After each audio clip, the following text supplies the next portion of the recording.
salam sejahtera untuk kita semua, gitu ya. Terima kasih gitu atas waktunya hari ini, gitu ya. Mohon maaf sekali, saya juga mendahkan waktu kuliahnya yang seharusnya ini saya di 2 minggu ini tidak punya waktu yang lain karena benar-benar full di akhir tahun ini harus ada pelatihan, harus ada macam-macam pekerjaan yang harus saya selesaikan. Jadi terpaksa teman-teman waktunya saya ganti di hari Rabu. Ini pun juga mohon maaf kalau saya ada sedikit double zoom ya di ruang sebelah karena juga pas ada seminar itu teman-teman ya. Jadi mohon maaf. Terus kita pada hari ini teman-teman ya akan melanjutkan materi kita yang ke-8 kemarin, yaitu terkait dengan penilaian terhadap tanah dengan menggunakan metode penilaian massal gitu ya teman-teman ya. Khususnya kalau yang kita lakukan sekarang ini adalah metode penilaian tanah dengan menggunakan metode penilaian massal, terus kemudian yang digunakan pada umumnya digunakan hal ini biasa dilakukan untuk penilaian massal PBB P2. Ya, jadi sharing yang biasa saya share di sini ke teman-teman adalah penilaian massal yang dilakukan oleh teman-teman pada saat DJP mengelola PBB P2. Ya, di sini pada saat DJP mengelola PBB P2. Gitu ya. Terus terang kalau sekarang di pemerintah daerah gitu ya, kalau sekarang di pemerintah daerah, saya pun juga tidak mengetahui sebenarnya pelaksanaan penilaian masalah pun seperti apa. Tapi sebagian besar dari daerah, mereka masih mengadopsi sistem yang digunakan oleh DJP. Ya, kalau misalnya ada perbedaan, itu sedikit sekali perbedaannya. Kalau aturannya memang masih menggunakan masing-masing daerah memiliki aturan sendiri karena mereka tentunya mempunyai perda, mempunyai perkada, peraturan kepala daerah yang berbeda dengan yang aturan di DJP. Tapi pada umumnya teknis penilaian mereka sama dengan yang ada di DJP, yang dilakukan di DJP.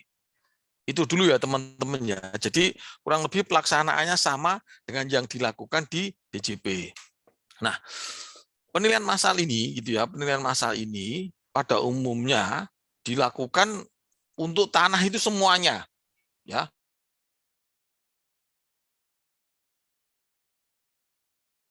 Baru tetap zona nilai tanah yang dinilai.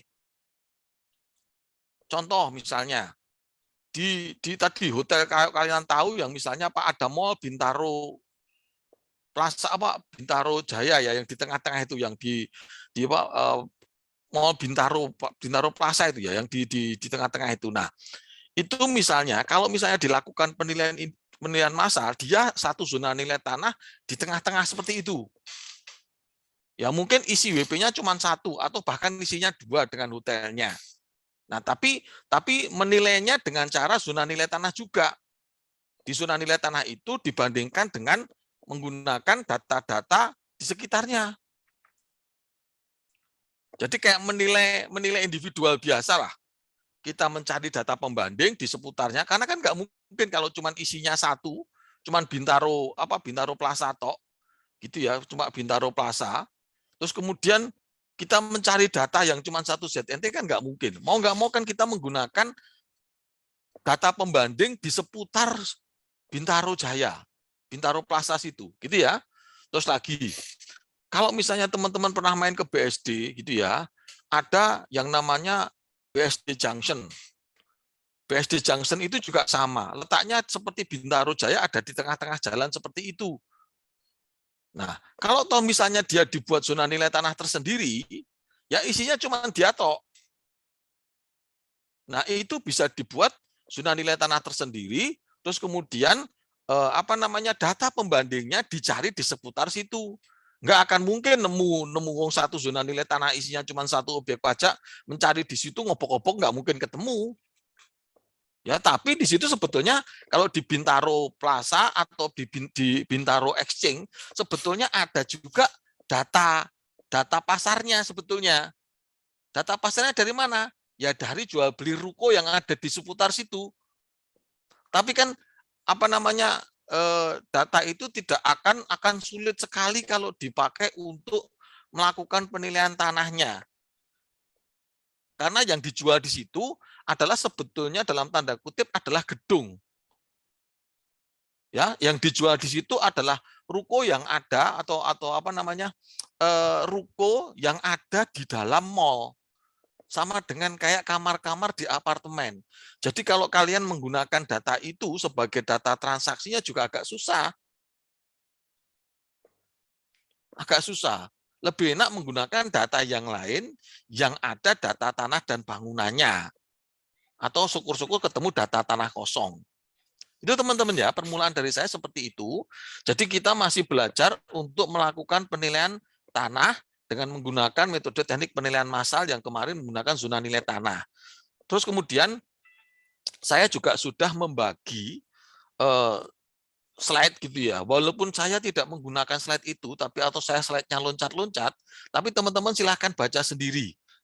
Walaupun saya slide-nya loncat-loncat, tapi saya materinya tidak akan jauh berbeda dengan yang ada di slide. Cuman karena itu slide dari Dusko, saya kadang-kadang menggunakan slide-slide yang lain, yang tentunya saya bagi ke teman-teman, sebenarnya untuk memudahkan teman-teman dan saya juga nyaman menggunakan kadang-kadang slide yang berbeda, tapi isinya sebetulnya sama. Itu ya teman-teman ya. Oke, sebelum saya lanjutkan, dari materi yang ke-8 kemarin, teman-teman ada yang mau ditanyakan dulu nggak? Silahkan kalau misalnya masih ada yang mau ditanyakan.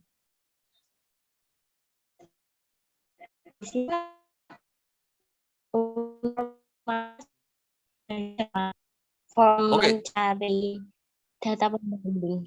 Maaf Sasa, ini nggak tahu. Saya kok menerima pertanyaan dari Sasa agak putus-putus. Saya yang putus-putus atau Sasa yang putus-putus? Teman-teman terima Sasa bagus atau putus-putus? Putus-putus. Putus-putus Sasa.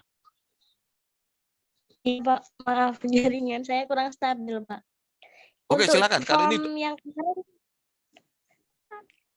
untuk form kemarin apa sudah dibagikan ya Pak? Yang untuk oke. Yang kemarin saya share ya, itu sudah saya bagikan pada saat pertemuan keempat Sasa. Dicek di pertemuan keempat, saya sudah membagikan beberapa file itu saya cuma ngambilnya dari pertemuan yang keempat yang sudah pernah saya bagikan. Kemarin teman-teman saya minta untuk belajar sendiri, ini sekarang saya terangkan gitu ya. Jadi kalau teman-teman pengen tahu silahkan belajar sendiri, terus kemudian baru sekarang saya terangkan. Jadi teman-teman sudah lebih paham, saya terangkannya juga lebih enak. Pada saat pertemuan keempat sudah ada semua itu Sasa. Baik Pak, mohon maaf. Terima kasih Pak. Oke, yang lain silakan teman-teman. Kalau misalnya masih ada pertanyaan. Pak izin bertanya Pak. Oke, silakan Wahyu. Kemudian kan saya lebih bertanya ke itu sih Pak, metode waktunya itu Pak, penyusunan waktu. Kalau kami kan kemarin tuh kalau diajarin di penilaian mesin kan ada yang namanya trending metric itu kan Pak. Jadi kita bisa pakai data inflasi, tapi nanti kita jadiin indeks itu Pak, indeks dari tiap tahun itu kenaikannya berapa buat. Nah ini juga kita gunakan buat nyari nilai itunya Pak. Betul. Itu nanti kita bisa pakai metode itu nggak? Boleh, nggak apa-apa. Penyesuaian waktu kan bisa dengan time value of money. Terus kemudian kamu bisa tadi benar metode inflasi misalnya. Terus dengan menggunakan metode yang lain boleh. Tadi kemarin yang saya bagikan itu hanya salah satu cara gitu ya. Jadi sebetulnya DJP sudah membuat hitung-hitungan sendiri juga gitu ya. Terus kemudian kan kemarin ada peraturan yang lama. Peraturan yang lama yang saya share itu sebetulnya juga pada saat itu, pada saat aturan itu berlaku, pada saat saya juga awal-awal masuk DJP, itu sudah diberikan batasan oleh kantor pusat waktu itu. Oh, kalau melakukan penilaian, misalnya, kalau waktunya terkait misalnya ditemukan data sebelum tanggal penilaian per 1 Januari 2022 misalnya, oh bisa di minus 2%. Oh, kemudian kalau misalnya 6 bulan, 4 sampai 6 bulan di minus 4%. Sekian sampai sekian ditambah 6% dan seterusnya. Itu cuma patokan saja Wahyu. Jadi kalian pakai itu juga boleh gitu ya. Kalian pakai itu juga boleh untuk memudahkan kalian. Tapi kalian menggunakan inflasi menurut data inflasi, time value of money juga nggak apa-apa. Ya, saya bebaskan di sini karena kalau belajar, jadi apa istilahnya bebas untuk belajar. Kalian selama masih menjadi mahasiswa, kalian saya bebaskan. Artinya tidak perlu dalam tanda kutip sementara saya bebaskan, tidak perlu harus ikut aturan DJKN dulu, aturan DJKN DJP dulu tidak perlu, tapi intinya yang penting masuk dalam kaidah-kaidah penilaian terlebih dahulu. Jadi frame besarnya itu masuk dalam aturan penilaian secara umum terlebih dahulu. Gitu ya, tapi kalau pakai metode kira-kira Pak, kira-kira segini ya, itu nggak boleh kalau saya. Tapi Pak, saya menggunakan metode time value of money sehingga dari sekian ditarik waktu 3 tahun, kemudian ada indeks tertentu sehingga kami tarik waktunya misalnya terjadi transaksinya setahun yang lalu nilainya sekian, saya bawa ke 1 Januari 2022 ketemu angka sekian, oke. Itu Wahyu, bisa diterima? Oh, baik Pak, terima kasih Pak. Oke ya. Silakan teman-teman yang lain. Terus misalnya gini, kalian ketemu data penawaran. Di situ kan ada aturannya penawaran bisa di minus 10 sampai dengan 20%. Kalau faktanya di lapangan cuma bisa di minus 5%, ya di minus 5%. Tidak perlu ngikuti itu gitu ya. Saya bebaskan lagi teman-teman. Jadi kalau teman-teman memang sudah bisa membuktikan sendiri, saya sambil belajar membuktikan, oh ini data dia menawarkan 500 juta, sama sekali nggak mau turun, udah saya tawar-tawar nggak mau turun, turunnya cuma sampai 480 juta, berarti cuma turun 20 juta, 20 juta itu berapa persennya? 500 juta. Nah, itu nggak ada masalah. Kalian tarik ke persen yang tidak sesuai dengan aturan, ya nyatanya sudah memang sudah kalian ini ya coba cek memang harganya turunnya misalnya cuma 2% atau cuma 5%, ya nggak ada masalah. 2,5% nggak ada masalah. Itu teman-teman ya. Jadi nggak udah terpaku, tapi saya share aturan kemarin biar teman-teman itu punya bayangan. Bisa membandingkan kalau objek itu dibanding dengan objek yang lain. Gitu teman-teman. Oke, masih ada yang mau ditanyakan lagi? Saya mau tanya, Pak. Oke, silakan. Untuk yang data yang misalkan kita dapat data di perbatasan gitu, Pak. Mungkin nanti kan kalau Bapak bilang plotting itu agak sulit. Nah, misalkan dia bisa gitu masuk plotting, apakah data itu bisa dipakai gitu, Pak? Soalnya persis di perbatasan banget gitu, Pak. Nggak apa-apa, sama nggak apa-apa. Ya maksudnya di plotting di situ nggak apa-apa. Di plotting kan di luar ya. Gitu, Pak. Iya, nggak apa-apa. Tapi catatan gini ya, kau bisa mengidentifikasi, walaupun itu beda desa, bisa mengidentifikasi artinya penyesuaiannya. Ya, saya contohkan gini, Made. Jalan Ciledug Raya, satu wilayahnya DKI Jakarta, satu wilayahnya Tangerang. Pada umumnya, kalau itu wilayahnya masuk DKI, NJOP atau bahkan nilai pasarnya lebih mahal daripada Jalan Ciledug Rayanya Tangerang. Nah, hal-hal seperti itu harus Made perhitungkan. Artinya kalau memang tidak ada penyesuaian yang berbeda sama sekali, nggak apa-apa. Tapi kalau misalnya ada penyesuaian yang berbeda, kalian harus bisa memberikan alasan. Misalnya menggunakan datanya Tangerang untuk melakukan updating datanya DKI. Otomatis datanya Tangerang harus ditambahkan beberapa supaya bisa masuk ke dalam datanya DKI. Itu Made. Nah, kalau dalam kasus saya ini, dia itu ada jalan gitu, Pak, semacam jalan, ya mungkin jalan utama gitu. Nah, di situ tuh masih banyak tanah kosong. Nah, itu pas banget di perbatasan. Nah, kalau saya lihat sih peruntukannya itu nggak jauh beda gitu, Pak, karakteristiknya. Jadi, kayaknya sih bisa digunakan. Cuman dia memang ada yang beda, udah desa gitu, Pak. Nggak apa-apa sih, nggak apa-apa. Ya sama dengan saya kemarin cerita, di Jalan Jenderal Sudirman, antara Jakarta Selatan dan Jakarta Pusat, walaupun beda administrasi kotanya, walaupun beda kelurahannya pun, itu bisa dipakai juga. Ya, dan itu juga penyesuaiannya juga nggak banyak, walaupun beda administrasi, tapi Kenampakan di lapangan kanan kiri Jalan Sudirman itu sama, tidak perlu penyesuaian.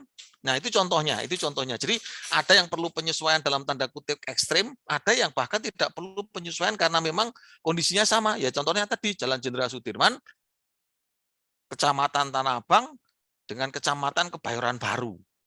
Itu sama jalannya. Gitu ya, Made ya. Ya, makasih Pak. Bisa diterima, Made? Bisa Pak, terima kasih. Oke. Yang lain, silahkan. Izin bertanya, Pak. Oke, Fauzia. Untuk tugas ini tuh nanti akhirnya yang dikumpulkan itu apa saja ya, Pak? Apa cuman laporannya saja atau petanya atau juga berdasarkan formulir Excel ini juga dikumpulkan ya, Pak? Oke. Kalau misalnya ini kan kita sebenarnya ngumpulkannya soft copy. Ngumpulkannya itu berarti ya formulir 1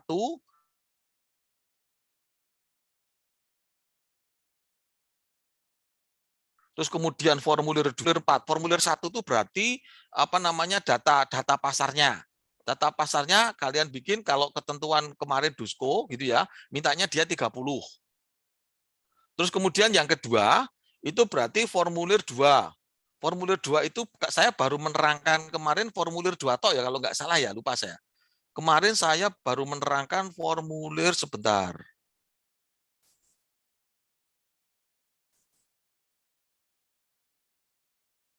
Oke, saya kemarin baru menerangkan formulir 2 tok. Ya. Saya baru menerangkan formulir 2 tok. Tapi nanti bisa berkembang menjadi formulir 2A ya. Saya bisa nanti berkembang bisa menjadi formulir 2A apabila teman-teman harus membuat objek pajak acuan. Dami. Kalau teman-teman harus membuat formulir 2A. Itu belum saya terangkan. Terus formulir 3.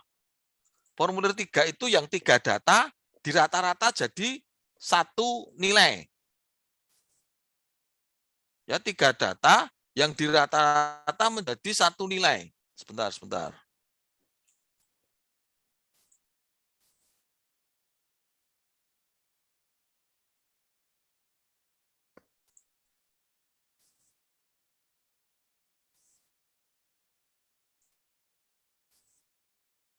Ya, formulir 3.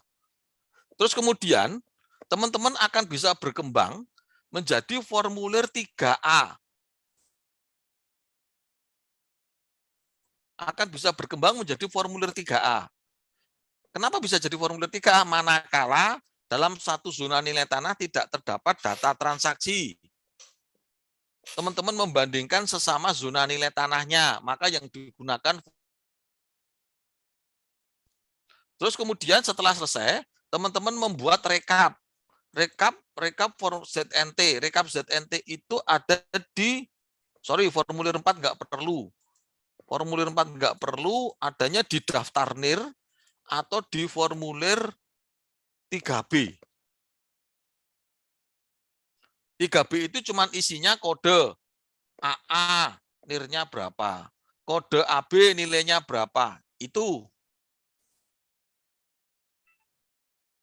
Fauziah ya, itu ya. Terus di dalamnya tentu ada petanya. Ya, di dalamnya tentu ada petanya. Petanya bebas. Kalian mau bikin peta manual silahkan. Kalian mau bikin peta pakai Google Map juga boleh. Tapi yang jelas kalian gambar petanya harus dicantumkan dalam laporan tersebut. Ya, dicantumkan dalam laporan tersebut. Peta daerah ini. Beberapa macam, Fauziah. Yang pertama sendiri adalah peta sebaran. Datamu kamu masukkan di situ, ada sebarannya data di mana-mana. Ya, terus kemudian ada mungkin konsep peta blok. Terus peta blok yang jadi. Konsep peta ZNT, bukan peta blok, Konsep peta ZNT, terus kemudian ZNT yang jadi seperti apa. Udah seperti itu kalau untuk tugasnya. Tapi kalau untuk ujiannya, kalian persiapkan. Dilakukan uji, entah nanti pakai uji regresi berganda boleh, atau dilakukan pakai uji apa namanya ASR, tapi untuk ASR-nya nanti apa namanya? Sebentar.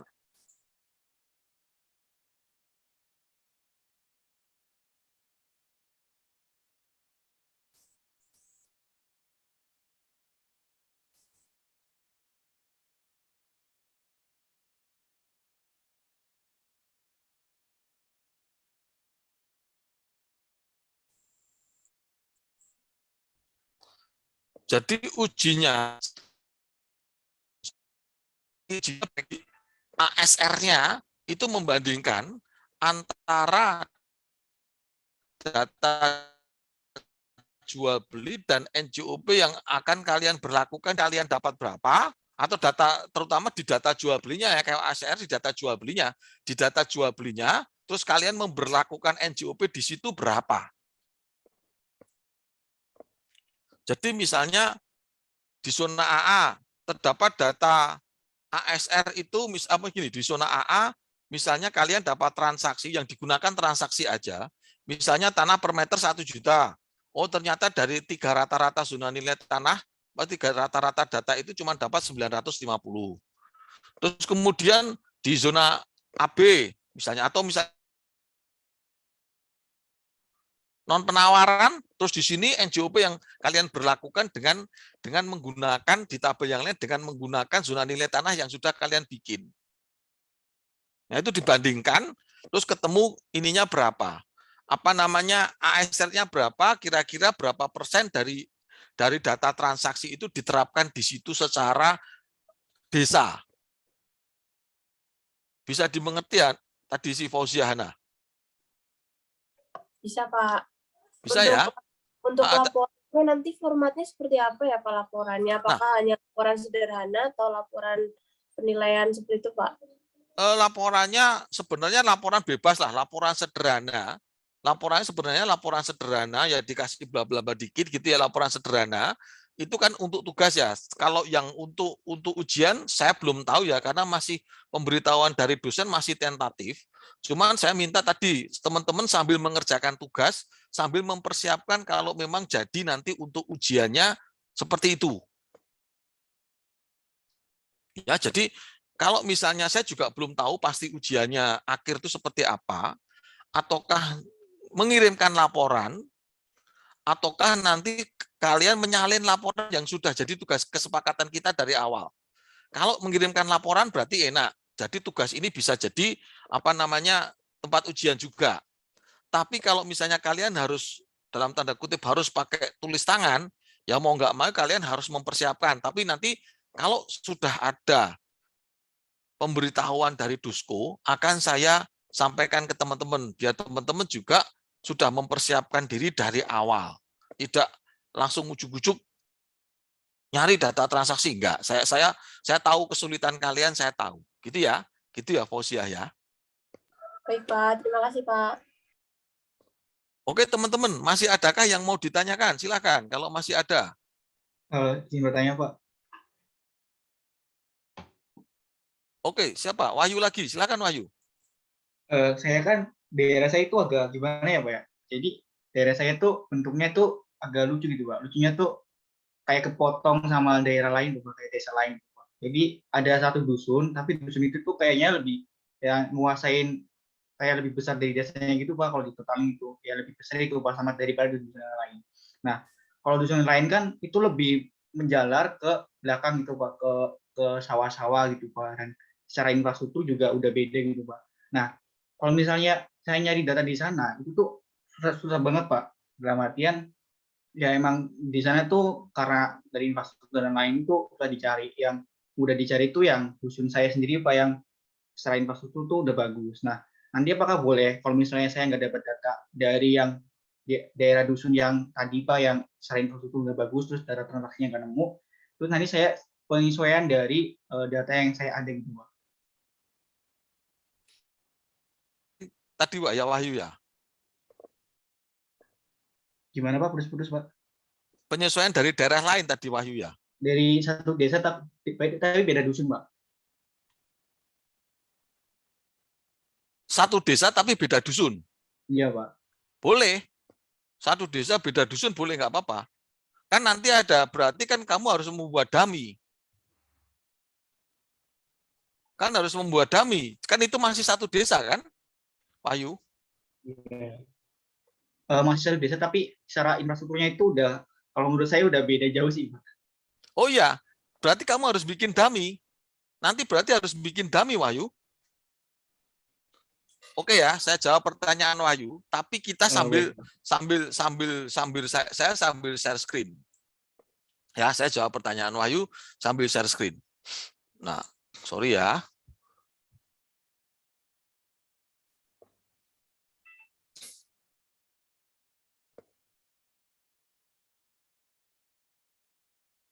Sebentar.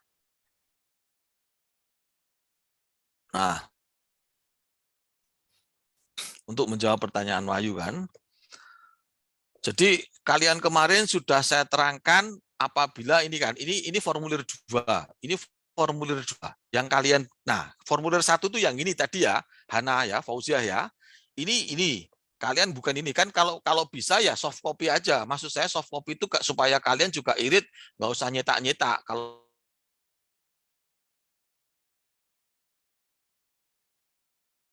software-nya ngisi, kalau NOP-nya nggak ada, diisi kosong aja nggak apa-apa. Ya, nomor register diisi nomor data juga nggak apa-apa. Misalnya nomor register itu data 1, data transaksi 1, data transaksi 2, data transaksi tidak, nggak ada masalah. Gitu ya. Ini diisi selengkapnya kalau misalnya memang ketemu ya. Nah, ini contohnya seperti ini. Terus, nah, terus dimasukkan kan ke sini kemarin. Dimasukkan kan ke sini. Ya, dimasukkan ke data nilai bumi per meter. Tapi ini contohnya 3. Tapi ini harusnya jumlahnya itu sesuai 30. Ya, data di sini harusnya jumlahnya 30. Kalau mengikuti kemauan Dusko. Ya. Jadi kalau sesuai dengan anjuran dari Dusko, di sini di form 2 ini kalian mengumpulkan data sebanyak 30. Nah, kalau di teori seperti ini, 30 itu sebetulnya syukur-syukur kalau dalam satu ZNT ada 3. Tapi kalau tidak ada satu ZNT ada 3, kalian ya yang penting dapat 30. Udah. Kalau dapat satu ZNT dapat 3, itu alhamdulillah. Tapi kalau tidak ya sudah, memang nyatanya nggak ada, mau dipaksain seperti apa. Ya, mau dipaksain seperti apa ya sudah, seadanya saja. Yang penting dapat data sekitar 30 data. Diusahakan dalam desa itu. Kalau tidak bisa dalam data itu ya perbatasan dengan data yang ada di desa tersebut. Nah, kalau tadi si Wahyu mungkin dusun 1 dengan dusun 2 bisa jadi berbeda. Ya berarti sebetulnya Wahyu itu jadi indikasi bahwasanya misalnya di dusun 1 zona nilai tanahnya AA, di dusun 2 bisa jadi zona nilai tanahnya juga jadi AB. Atau bisa dipecah lagi. Di dusun 1 yang pinggir jalan zona nilai tanahnya AA. Yang di dalamnya zona nilai tanahnya AB. Di dusun 2 yang pinggir jalan zona nilai tanahnya AC.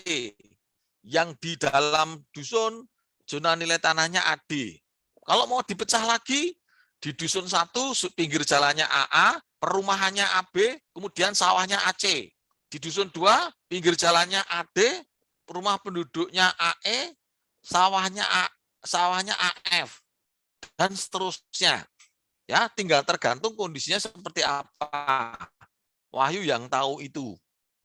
Terus lanjut lagi ya. Jadi ini dibikin 30. Nah, terus kemudian penyesuaian menurut waktu, ya kan?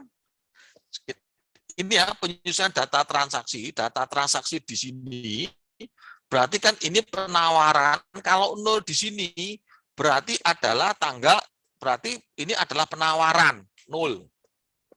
Penawaran yang kita peroleh sekarang. Penawaran yang kita peroleh sekarang.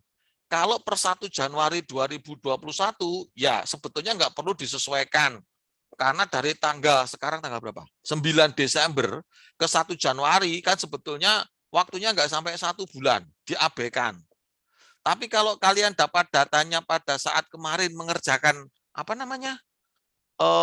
dapat data pada saat mengerjakan properti residensial di bulan Juli, nah, dicek lagi, dia masih terjadi transaksi atau tidak, harganya berubah enggak. Kalau kalian nggak ngecek lagi, oke, berarti di bulan Juli dibawa ke bulan sekarang. Tapi kalau kalian sudah dicek, dia belum laku juga, ya berarti boleh pakai data lama, tapi kan dicek di sini kan otomatis ditanyain, ini nilainya masih ditawarkannya masih 550 juta atau sudah naik. Ya kalau data penawaran itu sebetulnya dicek lagi, idealnya. Ya kalau tidak ditakutnya sudah terjadi jadi data transaksi. Terus kemudian kalau ini berarti data transaksi. Ya. Kenapa kok plus? Ya mungkin karena PPAT. Kenapa kok minus? Karena ini penawaran dari Ya, ini kalau plus karena ini PPAT misalnya, data transaksi dari PPAT. Terus ini penawaran, ini penawaran. Ini mungkin jual beli biasa. Nah, seperti itu ya, dicek. Nah, terus terkait dengan waktu itu tadi ya, waktu sekarang dibawa ke 30 atau misalnya ini berapa hari yang lalu misalnya dan lain sebagainya ya, yang aturan kemarin. Terus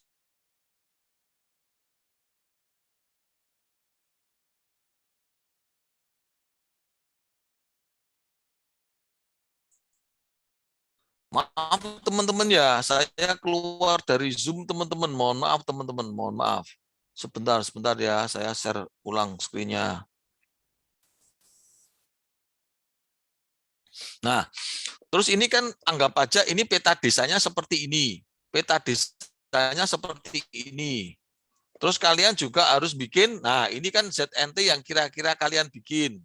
Nah, kira-kira di sini zonanya AA, di sini zonanya AB yang di sini. Terus di sini zonanya AC, di sini AE, di sini AD gitu kan. Ini kan sudah kelihatan nih yang AB sebelah sini, kotak-kotaknya ini kan AE sini. Mencakup 2 daerah ini, AD mencakup 2 daerah ini. Terus AG mencakup pinggir jalan yang sebelah sini, AF, AH yang di sini dan seterusnya.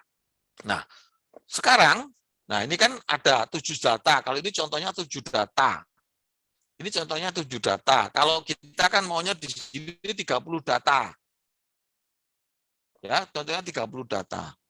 Terus, nah alternatif yang pertama, apabila suatu kawasan ZNT memiliki 3 data yang sama, menggunakan formulir 2, menggunakan formulir 2 dan menggunakan formulir 3. Ini contohnya. Di zona AC itu terdapat 3 data transaksi, data 1, data 2, dan data. Zona AC terdapat 3 data, 1, 2, dan 3. Maka menggunakan formulir 3, ini formulir 3, menggunakan formulir 3, merata-ratakan data tersebut tanpa penyesuaian kalau di sini. Tunjuknya. Nih, ketemu ini. Data penawaran, nih. Dia menggunakan data 1, data 2, data 3. Di sini per meternya ini 509, 439, 453. Dibawa ke formulir 3 ini.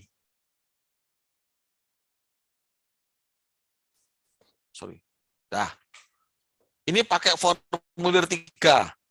Dari sini bisa dimengerti enggak? Bisa, Pak. Bisa? Yang satu zona terdapat 3 data transaksi. Bisa ya, dimengerti ya? Oke. Ya, yang digunakan formulir 2 dan formulir 3. Oke. Sekarang lanjut lagi.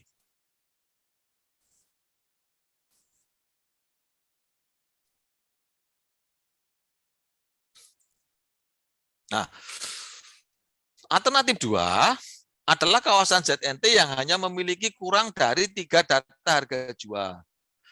Data harga jual dianalisis untuk memperoleh indikasi nilai pasar tanah kosong dengan menggunakan formulir 2 analisis penentuan nilai tanah pasar per meter persegi. Kemudian untuk kode ZNT-AB alternatif 2 analisis mengacu pada rata-rata harga jual nomor 4 dan hasil analisis yaitu nomor 5 dan 6. Data hasil analisis 5 dan 6 merupakan data objek acuan yang diciptakan. Data objek acuan yang diciptakan, dia membuat dummy. Dan dinilai dari data 1 dan 2, dia membuat dummy. Data yang seolah-olah ada, tapi sebetulnya data itu tidak ada. Oke? Contohnya gini.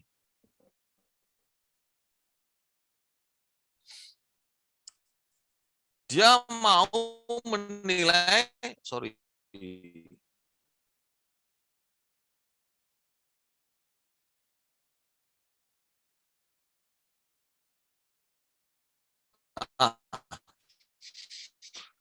Dia mau menilai zona E. Dia mau menilai data nomor 8, dia bikin dengan menggunakan nomor 5 ke sini. Dia bikin dengan menggunakan nomor 5 ke sini. Nah, terus menggunakan formulir 2A kalau nggak salah. Ini formulir 2A untuk membuat objek acuan. Menggunakan formulir 2A untuk membuat objek acuan.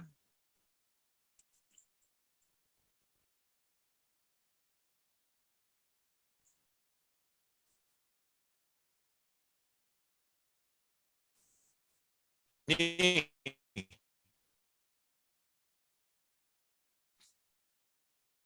ya. Kalian bikin nomor datanya. Bentar. Nah, oke, enggak pakai formulir 2A untuk membuat acuan di sini. Ya, tapi kalau tadi dalam satu zona sudah ada 3, formulir ini tidak perlu digunakan. Jadi ada di sini nomor 8.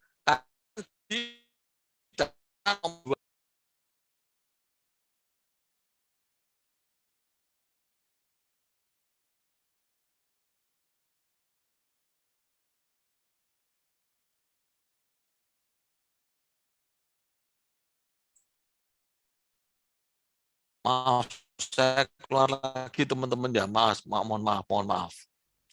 Oke. Sudah bisa di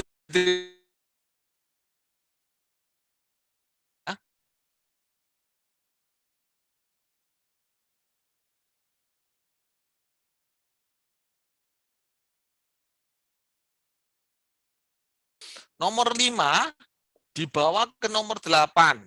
Artinya 8 ini adalah dummy. Jadi kalian misalnya ngeplot dulu yang ada. Dia punya ada 7 data lagi.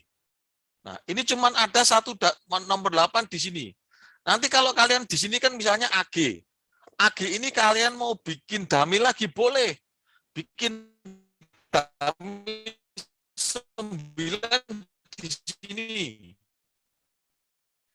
Bikin dummy. Pak, maaf, Pak, suara putus-putus, Pak. Oke. Maaf teman-teman ya, saya off video dulu ya. Saya off video ya.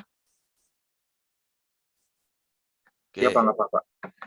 Oke, bisa ya sekarang? Bisa diterima ya? Sudah mulai lancar, Pak. Oke. Saya off video dulu, maaf ya. Karena internet saya juga agak jelek dipakai anak-anak sekolah, saya juga double zoom dengan seminar. Oke. Jadi gini teman-teman, kalau tadi kan sudah bikin dummy 1 di sini nomor 8 untuk melakukan penilaian AE ini. Nah, sekarang teman-teman misalnya untuk AG, teman-teman bisa membuat sama juga data 9 di sini misalnya. Data 10 di sini, boleh. data 9 di sini, misalnya, mau membuat dari data nomor 7 dibawa ke sini, boleh. Data 10 di sini, mau membuat nomor 5 dibawa ke nomor sini, boleh. Nah, pakai formulir 2. Jadi formulir 2 nanti isinya ada data 9 di sini dan data 10 juga di sini. Karena formulir 2 intinya adalah rekap.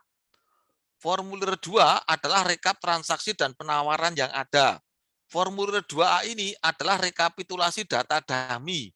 Data yang kita bikinkan. Data yang dalam tanda kutip seolah-olah data dummy tadi dibikin di sini. Nah, data dummy-nya ada berapa? Ya tergantung kalian mau bikin berapa. Oke, bisa dimengerti?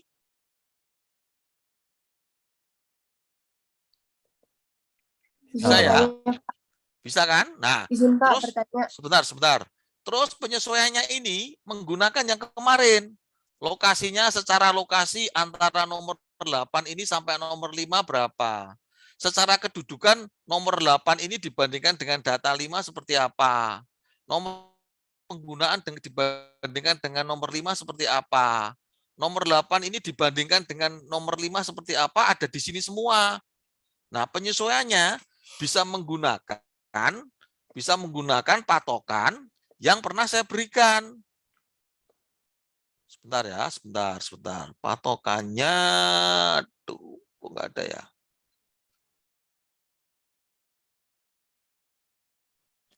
Bentar. Sebentar teman-teman, sebentar, kok nggak ada?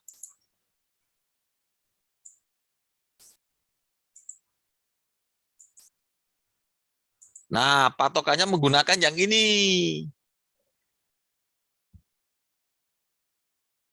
Patokannya menggunakan yang ini nih. Nah, secara waktu, contoh ini ya, ini contoh. Nah, hak kepemilikan misalnya, nomor 8, faktor objek yang dinilai kan objek nomor 8. Nomor 8 dibandingkan dengan objek yang kita nilai, apakah hak miliknya sama? Kalau hak miliknya yang satu beda, yang satu sama, tinggal di sini nih, nyari di tabel. Nomor 8 tadi seolah-olah hak milik, nomor 9 HGB, tinggal ditambah 2 datanya. Terus yang kedua, nomor 8 misalnya peruntukannya tadi di situ dominan perumahan. Yang di sini misalnya apa? Ruko misalnya. Oh, di sini perdagangan kantor misalnya minus 25%. Dan seterusnya. Gitu teman-teman. Oke, sekarang tadi yang mau tanya siapa? Silakan. Izin bertanya Pak, berarti kalau misalkan mendapatkan data-datanya itu ada di luar, misalkan di luar desanya, itu nanti bisa dibuat dummy untuk di lokasi yang ada di desanya saya gitu ya Pak, misalkan.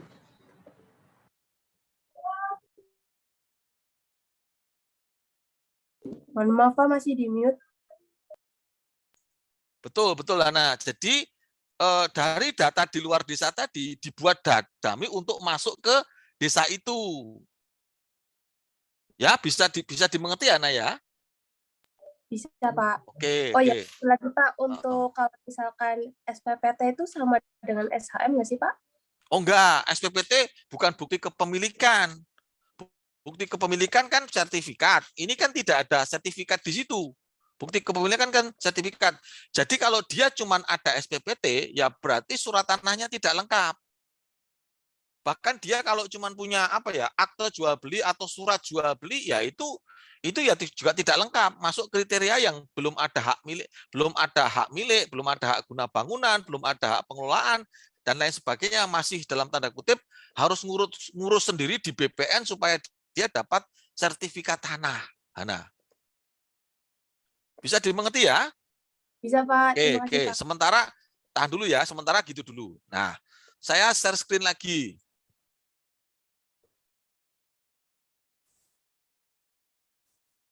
Nah, ini untuk objek yang sudah dibuatkan dummy-nya. Kalau sudah dibuatkan dummy-nya, otomatis dalam satu zona nilai tanah AE di sini ada 3 data transaksi. Kalau ada 3 data transaksi, berarti tinggal pakai formulir 3, A4 ditambah 7 ditambah 8 dibagi 3. Nih. Ya, ini AE ini nomor data 4, data 7, data 8, terus pakai formulir 3, di rata-rata ketemu nilai ini.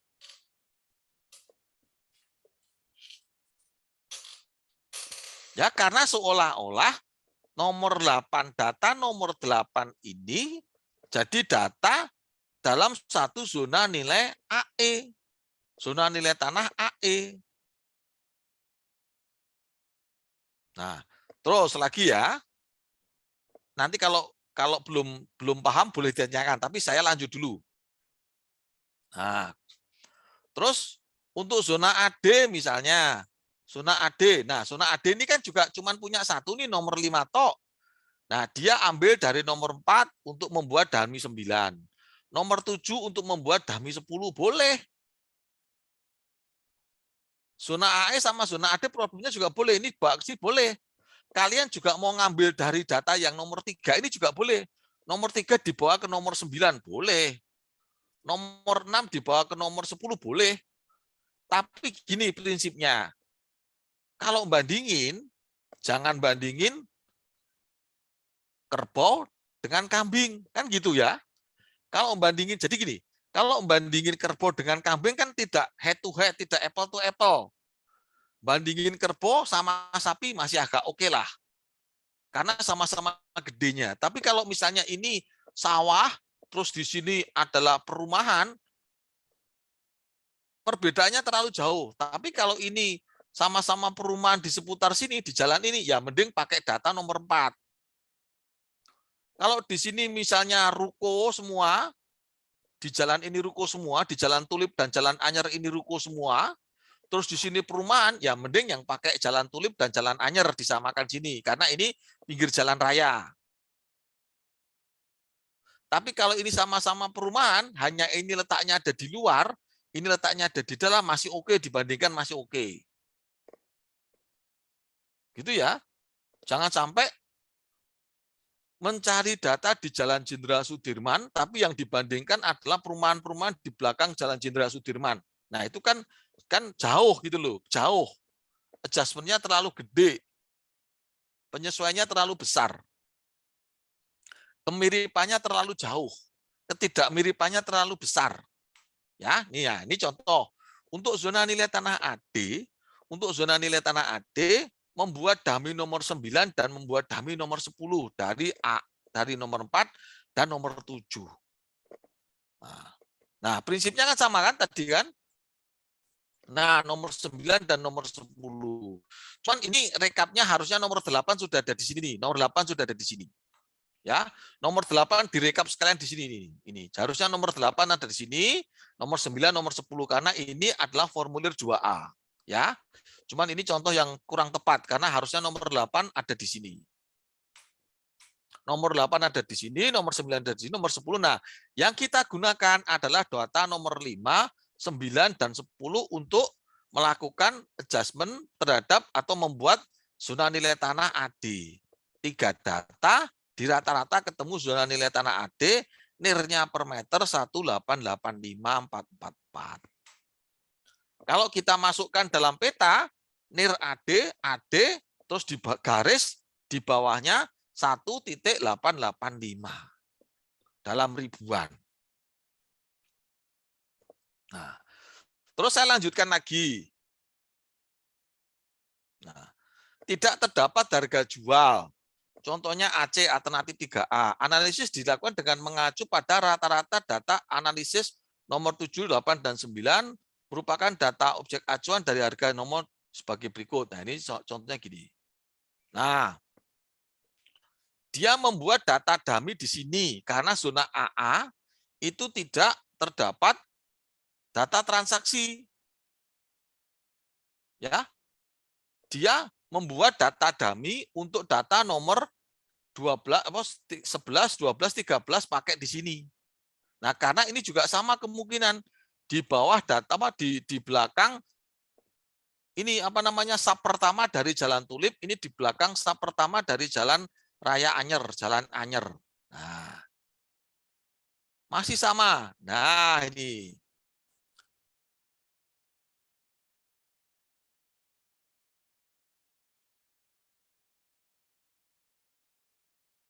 Oke, tapi ini kurang tepat, teman-teman. Ini kurang tepat, teman-teman. Contoh ini kurang tepat. Sorry ya, contoh ini kurang tepat. Dia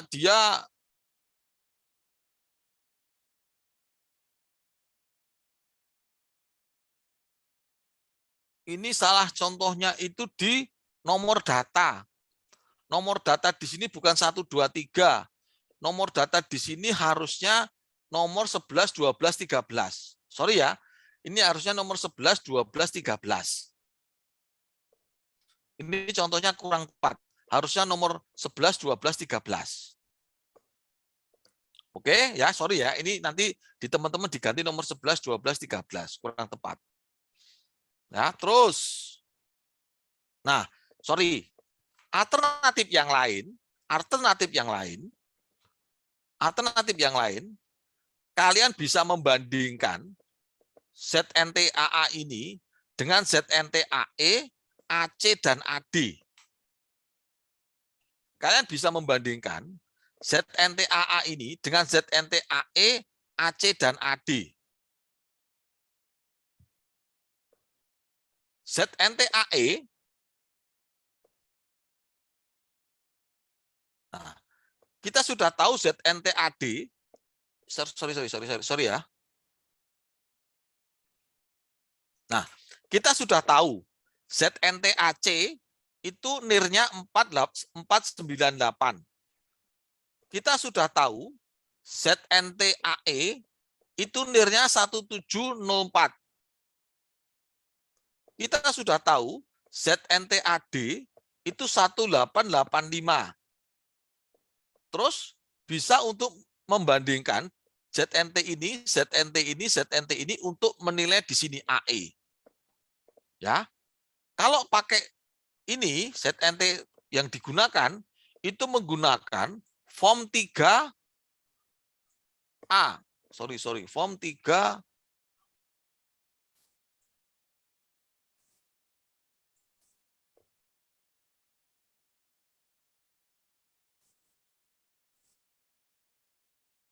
Nih, form 3. Form 3A. Form 3A. Ini membandingkan 3 ZNT. Ini membandingkan 3 ZNT. Jadi ZNT kode ZNTAA, AD dan AE, nirnya berapa? Nah, secara lokasi, secara fisik, secara penggunaan, jumlah penyelesaiannya berapa? Kau bandingkan ke sini. Ya, ini yang dibandingkan ZNT-nya. Nah, terus ketemu nirnya nanti dibagi 3, ketemu di sini. Jadi ZNTAA,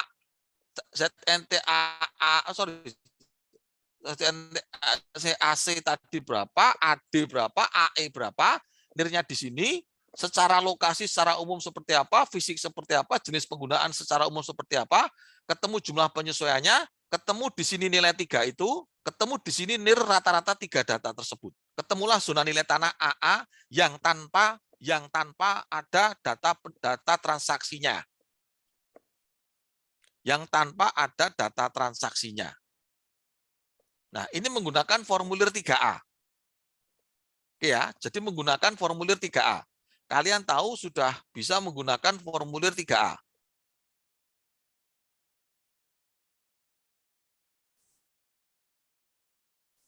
Sebentar teman-teman ya, saya terangkan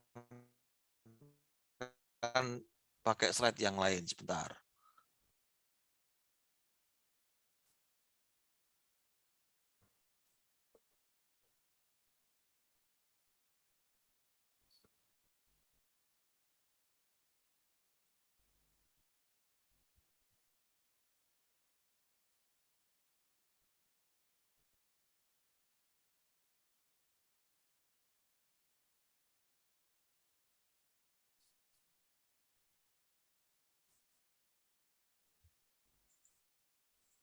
Nah, ini. Kawasan ZNT yang tidak terdapat data pasar. Nih.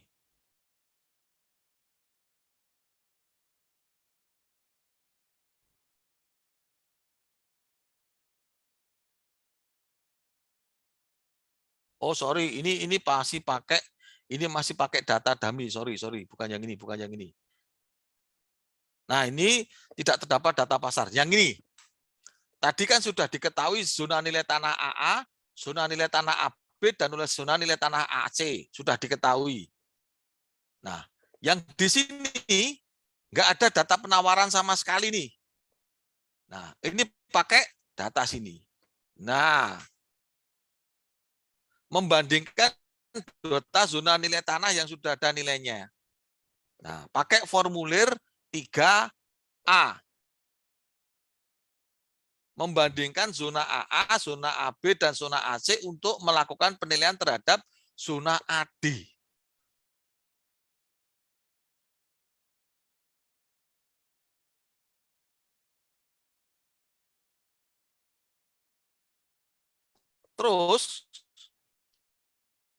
Terus, bentar ya. Ya, nah ini. Tadi kan zona AA, zona AB, zona AC, nilainya sekian, lokasi secara umum ya, lokasi secara umum, fisik, penulisan ditambah ini minus.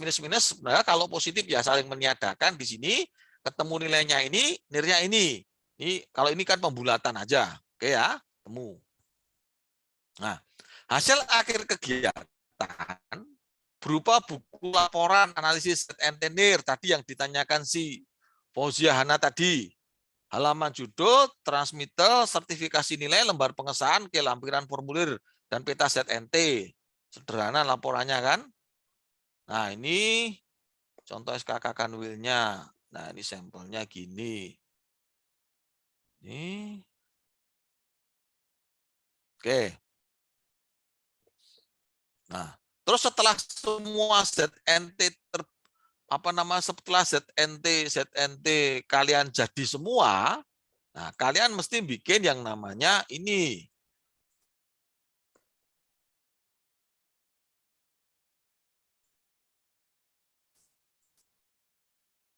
Nih.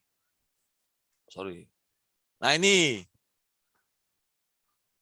Zona AA nilainya berapa? Zona AB nilainya berapa? Zona AC nilainya berapa? Zona AD nilainya berapa? Zona AE nilainya berapa? Ini ya. Nah, ini kan AA nilainya 430. AE nilainya 170 ini. AB berapa ini belum jelas. AC berapa, AD berapa. Nah, dibuat di dalam tabel ini. Udah jadi. Nah, udah jadi. Sampai di sini dulu. Ada yang mau ditanyakan enggak? Pak, saya izin bertanya, Pak. Oke, silakan, Putu. Sebenarnya ada dua, tapi saya satu-satu dulu ya, Pak. Tadi untuk yang penyesuaian jenis data, saya agak kurang gini, Pak. Nah, boleh diulangi lagi ya, Pak? Tadi saya nangkepnya masih kebalik mungkin yang penawaran, dan tadi ada yang penyesuaian hanya 0%, itu saya masih nangkep itu transaksi, kemudian ada yang penyesuaian minus dan juga positif, itu gimana ya, Pak? Boleh diterangkan lagi ya, Pak? Oke, sorry ya, ini mungkin tadi karena kita baca di sini dulu. Karena itu pakai aturan yang lama, jadi agak salah-salah kaprah.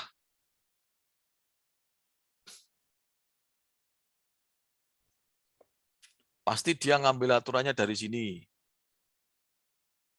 Nah, jenis data, waktu transaksi, oke. Nah, ini Putu ya. Jenis transaksi, itu berarti kalau 0%, sorry ya, tadi kalau 0% tadi, berarti tadi jual beli datanya jenisnya. Kalau tadi penawaran, berarti tadi minus 10 sampai dengan 20%. Kalau, nah ini berarti apa? Camat PPAT. Dari camat PPAT notaris harus disesuaikan tergantung pada kebenaran. Berarti ini transaksi, di mana pada transaksi itu yang menjadi notaris PPAT-nya adalah camat. Jadi kan kalau di daerah itu kan camat sebagai notaris PPAT. Nah, di sini juga ada atasannya. Kalau notaris PPAT malah datanya juga di minus. Berarti ini ada transaksi dari notaris PPAT datanya minus. Nah, berarti kita tadi kalau melihat data yang tadi gitu ya, kalau melihat data yang tadi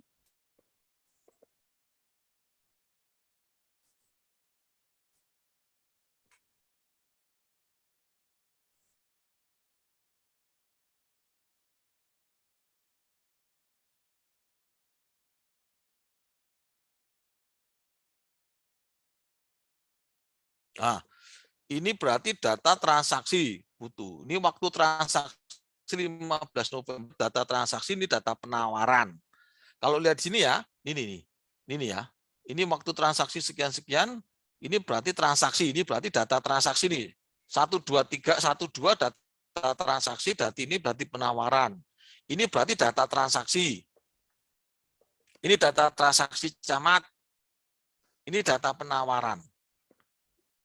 Nah, ini ya, data transaksi, penawaran.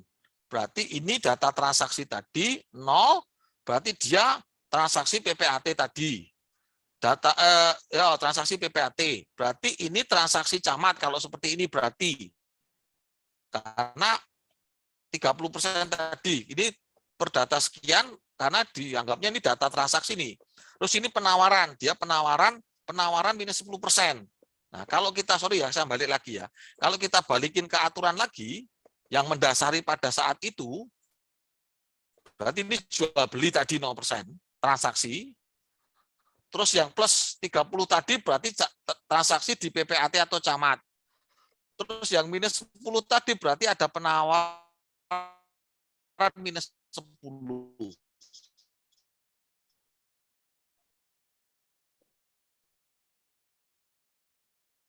Ini butuh bisa diterima. Maaf, saya Bisa, tadi nerangkanya sambil terburu-buru, mungkin penerimaannya jadi beda. Oke ya, bisa diterima Putu ya? Bisa Pak, tapi saya masih ada punya Maaf ya, pertanyaan saya lagi, on Pak. off video ya, karena jaringan saya. Oke, sebentar, Putu dulu. Ya. Saya baik yang tadi udah dapat dipahami Pak. Sekarang pertanyaan selanjutnya gini Pak. Tadi kan Bapak bilang. Silakan Putu, silakan. Maaf, saya putus lagi. Silakan. Baik Pak, saya ulangi pertanyaannya. Tadi itu kan ada yang menggunakan acuan itu ya Pak, dalam artian satu zona itu dia hanya kuranglah dari 3 gitu. Berarti kita menggunakan acuan itu hingga terpenuhnya syarat satu zona itu minimal ada 3 data ya Pak? Betul. Kalau di DJP satu zona minimal ada 3 data, sehingga dibuatlah tadi dummy-dummy untuk bisa membuat 3 data. Oke, terus lanjut. Kemudian Pak, tadi itu kan minimal. Kalau misalnya dia satu zona itu udah ada 3, tadi kan udah ada formulir khususnya yaitu di formulir 2 ya kalau nggak salah, itu udah langsung polos saja. Nah, kalau kita pengen juga buat form acuannya itu menggunakan supaya kita maunya lebih dari 3 data itu apakah boleh ya Pak?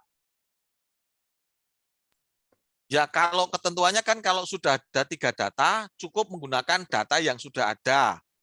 Tidak perlu dummy lagi. Tapi kalau tadi misalnya kurang dari 3 data, silahkan dibuatkan dummy-nya dengan rekapitulasi dummy menggunakan formulir 2A tadi. Menggunakan formulir 2A tadi. Di mana di dalam formulir 2A, dummy itu mengambil dari data yang mana. Contohnya tadi data nomor 8 mengambil data dari nomor berapa tadi? Nomor 5, data transaksi nomor 5.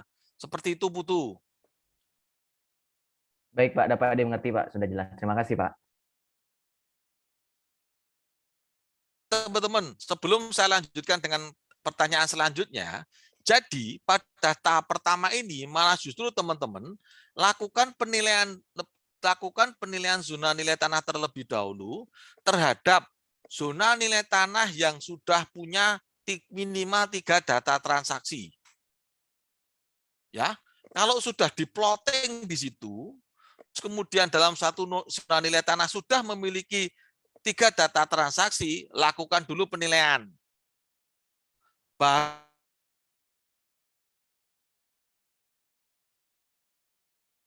Baru nanti ada yang cuma datanya 2, ada yang nggak punya data sama sekali. Nah, tinggal kalian sekarang bikin dummy-nya. Oh, dibikin dummy di tempat-tempat yang belum ada data transaksinya. Silahkan dibikin dummy.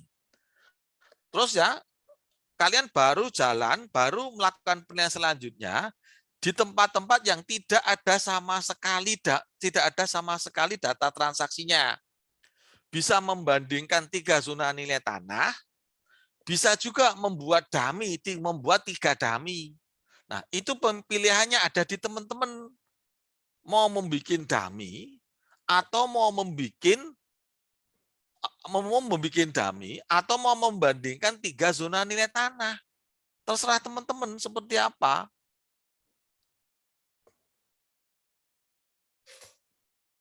Oke, teman-teman, bisa dimengerti? Bisa, Pak, bisa. Oke ya. Sekarang lanjut. Kalau mau ada yang mau bertanya,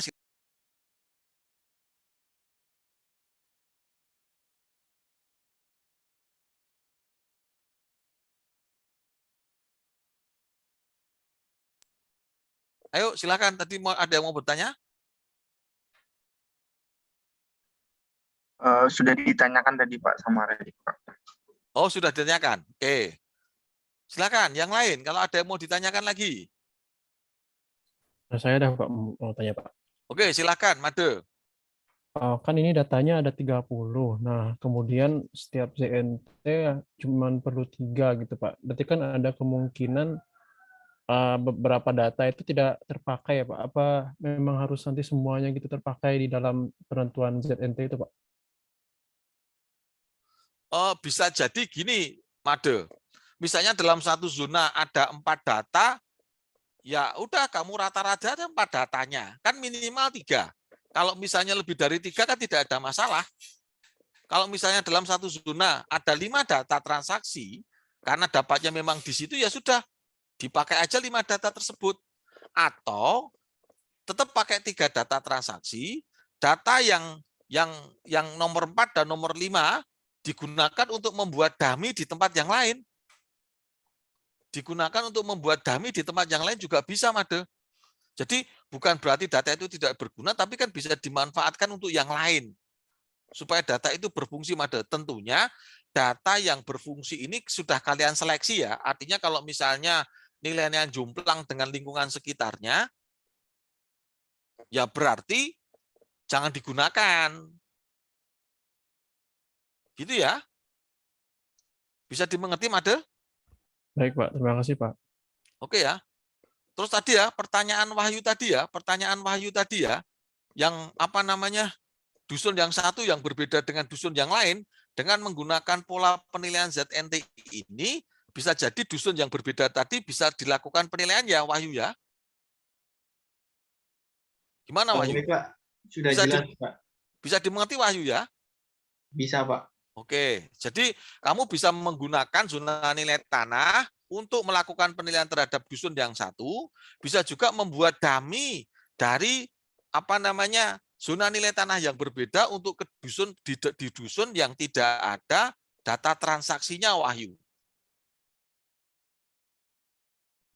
Baik Pak, jelas Pak. Terima kasih Pak. Oke ya, oke. Silakan teman-teman. Kalau misalnya ada lagi yang mau ditanyakan, silakan.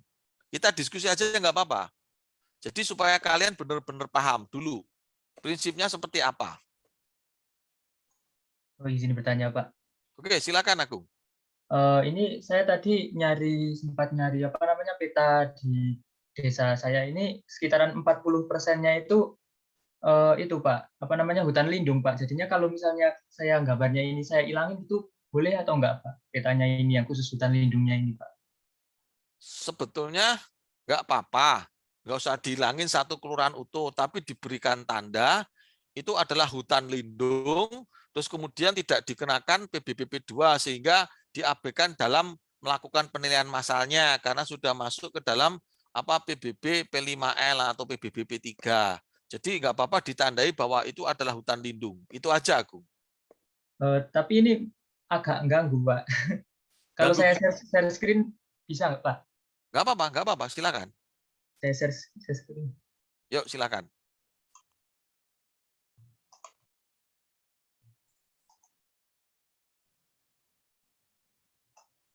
Yang ini, Pak.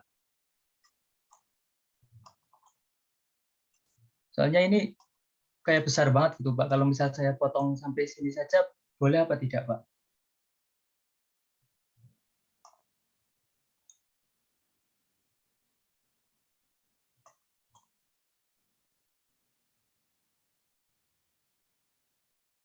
Sebetulnya kaidahnya harusnya satu kecamatan, satu kelurahan.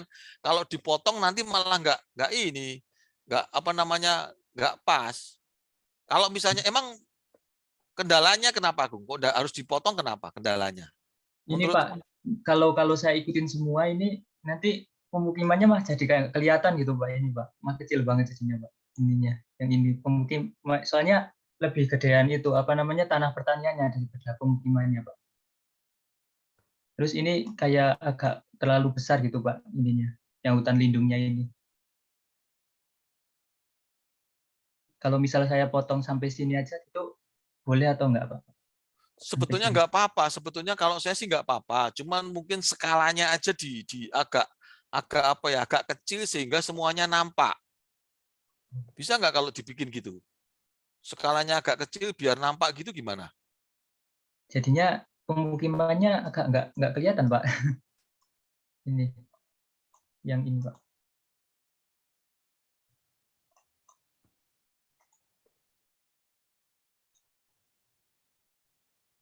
Kalau dipotong mau dipotong seberapa? Ngikutin ini, Pak. Yang ini pokoknya kata Pak Lurah tuh ini udah masuk hutan lindung gitu, Pak. Yang pokoknya yang kalau yang hijau-hijau ini semua itu udah masuk hutan lindung gitu. Betul. Kalau yang ini baru yang benar-benar tanah pertanian sama pemukiman. Soalnya kalau semuanya diikutin sampai sini ini beneran kayak bikin ini yang ini kecil, Pak. Yang pemukimannya ini terlalu kecil gitu, Pak. Jadi karena hutannya gede. Iya, Pak. Hutannya gede, Pak, ini sampai sini. Ini hutan lindung semua. Yang ini, Pak.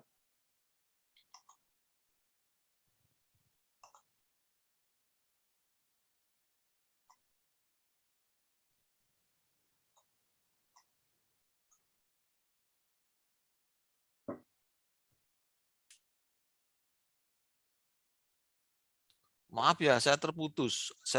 Memang hutannya besar ya? Ini, Pak, yang ini. Ini segini cuma hutan doang ini, Pak. Jadinya nggak ada PBB-nya ini. Yang wilayah ini satu desa ini yang di screen ini satu desa ya?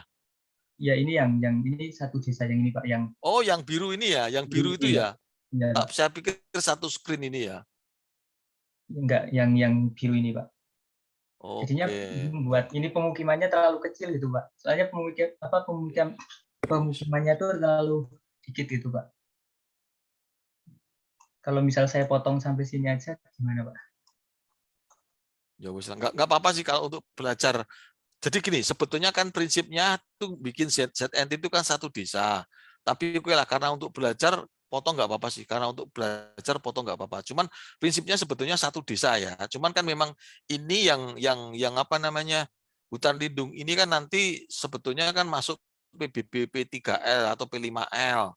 Oke, ini nggak apa-apa. Karena memang kita tidak melakukan penilaian terhadap hutan ini. Terus kemudian oke, nggak apa-apa. Nggak apa-apa, Agung, nggak apa-apa. Kalau memang kendalanya seperti itu ya. Baik, terima kasih, Pak. Izin stop share, Pak. Oke, ya. Oke, teman-teman, silakan kalau masih ada hal-hal yang mau ditanyakan lagi.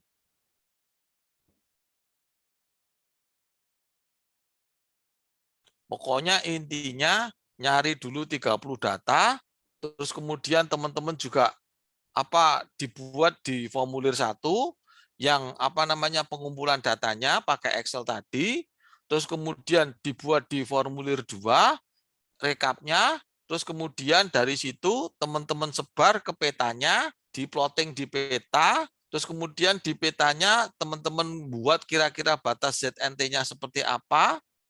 Konsekuensi yang tinggal di kota harusnya ZNT-nya lebih banyak daripada teman-teman yang tinggal di desa. Ya, kalau teman-teman yang tinggal di kota itu kelurahan-kelurahan yang ada di kota kemungkinan akan lebih banyak zona nilai tanahnya. Tapi mungkin juga lebih nyaman juga karena batasnya lebih jelas dibanding teman-teman yang tinggal di desa. Kalau tinggal di desa ZNT-nya mungkin lebih sedikit. Cuma nyari data transaksi mungkin lebih susah di desa daripada di kota. Ya, apalagi di Jawa, orang jarang untuk transaksi sawah dan lain sebagainya. Tapi kalau teman-teman yang tinggalnya di daerah Jawa Barat, banyak terdapat data transaksi, walaupun itu juga di desa. Kalau di Jawa, kalau di tempat yang lain saya kurang tahu ya. Kalau yang di Jawa Barat banyak terdapat transaksi. Itu ya, kalau saya dulu di Cianjur, walaupun di desa, tapi banyak transaksi. Kenapa? Orang Cianjur dulu banyak yang mempunyai mata pencaharian jadi TKW, TKI. Kalau dia pas jadi TKI, TKW, uangnya banyak. Dia banyak beli tanah-tanah di situ. Terus kalau dia pulang ke kampungnya, dia nggak punya duit. Tanah-tanah yang sudah dibeli dijual. Jadi banyak transaksi lagi. Nanti kalau tanah dijualnya sudah habis, dia berangkat lagi jadi TKW, TKI. Nabung lagi berupa tanah dan bangunan. Bangun rumah bagus. Nanti pulang lagi ke Jawa, ke Cianjur, rumahnya bagus-bagus, kalau pas di rumah nggak bisa bayar PBB. Karena sudah nggak punya duit. Karena sudah nggak punya duit, dia harus kerja lagi di luar negeri jadi TKI, TKW lagi. Baru nanti dia dapat duit, baru bisa bayar PBB atau beli tanah dan bangunan lagi. Begitu siklusnya, sehingga tadi kalau orang Jawa beda lagi karakteristiknya. Dia nggak mau jual tanah dan bangunan. Dia tanah dan bangunan itu bisa turun-temurun, nggak akan dijual kalau dia memang nggak ada hal-hal yang diperlukan. Jadi karakteristik masing-masing suku bangsa berbeda-beda. Gitu ya. Nah, mungkin kalau yang di luar Jawa, mungkin di daerah Sumatera Barat juga jarang terjadi transaksi. Karena adanya di sana adalah tanah adat yang turun-temurun. Jadi jarang. Nah, itu teman-teman juga harus pahami di lingkungan kalian masing-masing. Ya. Oke, teman-teman, silakan. Kalau masih ada yang mau ditanyakan lagi, monggo.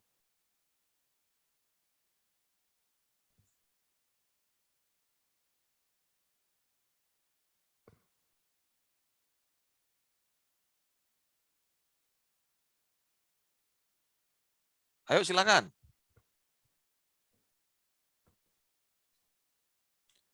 Ya, jadi untuk sementara formulir yang digunakan, formulir 1, formulir 2, variasinya kalau kalian bikin dummy, jadi formulir 2A, terus kemudian formulir 3, kalau kalian merata-ratakan 3 data dari data yang sudah ada di zona nilai tanah tersebut.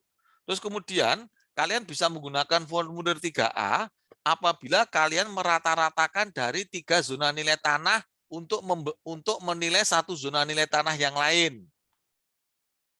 Ya, terus kemudian yang terakhir formulir 3B kalau nggak salah ya, yang tadi rekap tadi. Zona nilai tanahnya AA berapa, terus kemudian nilainya berapa. Zona nilai tanah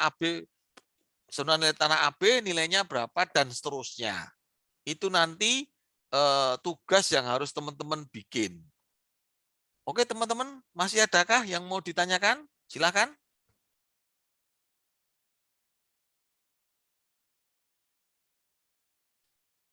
Cukup?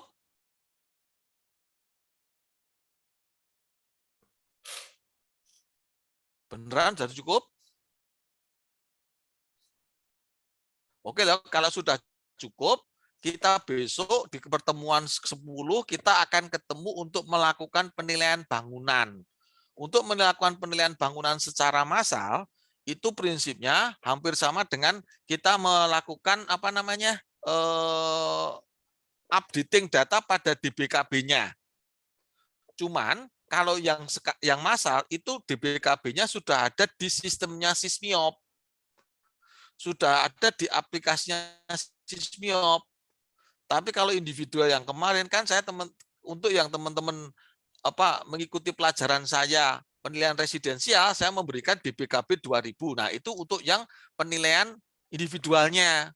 Kalau yang penilaian massal, aplikasi DBKB tadi sudah jadi satu dengan aplikasi di Sysmiop. Jadi tinggal memutakhirkan atau mengupdating data resource-nya, maka data bangunannya akan mengikuti nilai yang terbaru sesuai dengan updating-nya. Jadi kalau misalnya sekarang mau melakukan updating untuk Sysmiop tahun 2022, maka sekarang kita mencari data-data tanah dan bangunan, terus kemudian mencari data-data upah tukang, data-data material, data-data yang lain, kita masukkan ke dalam Sysmiop yang standar, Sysmiop yang massal. Dari situ, maka nanti SPOP yang kita isi akan otomatis link dengan data itunya, data material, upah, dan peralatan yang sudah update, akan keluar NJOP sesuai dengan data yang sudah update. Termasuk penyusutannya pun juga menyesuaikan terhadap data Sysmiop yang kita masukkan. Misalnya kita tahun bangunan itu dibangun dari tahun 2015. Kalau untuk tahun 2022 berarti dia tahun dibangunnya sudah 7 tahun yang lalu. Makanya penyusutannya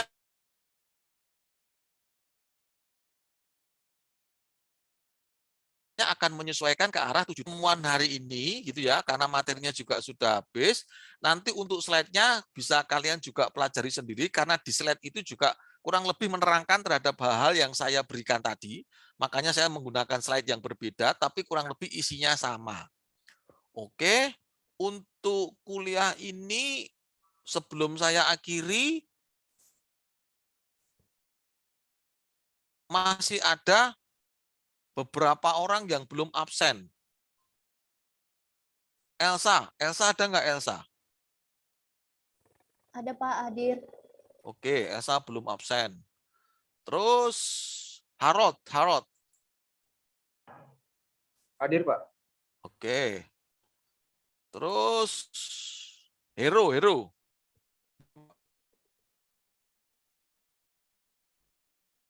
Hero mana Hero?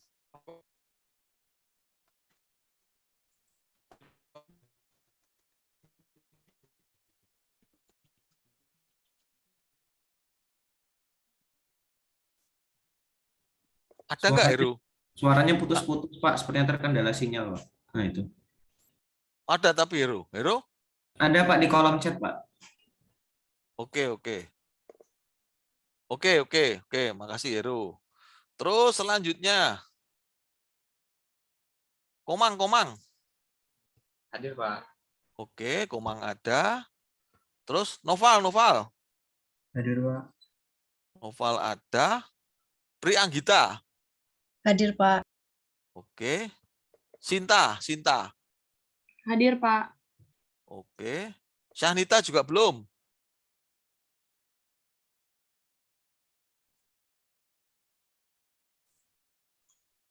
Syahnita juga terkendala sinyal, Pak, tadi yang mati listrik itu, Pak.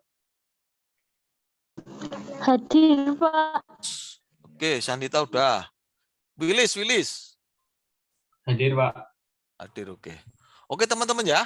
Mungkin hari ini bisa saya akhiri cukup sekian dulu. Nanti kita ketemu lagi, insya Allah di minggu ke-4 Desember ya. Insya Allah di tanggal 24, teman-teman ya. Di tanggal 24. Di tanggal 20, kalau tidak ada perubahan, di tanggal 24 kita kembali lagi ke kuliah yang lama, tanggal kuliah yang lama, di tanggal 24. Oke teman-teman, itu dulu yang bisa saya sampaikan. Terima kasih atas waktunya dan diskusinya hari ini. Kuliah hari ini saya akhiri. Wabillahi taufiq wal hidayah. Wassalamualaikum warahmatullahi wabarakatuh. Waalaikumsalam warahmatullahi wabarakatuh. Terima kasih, Pak.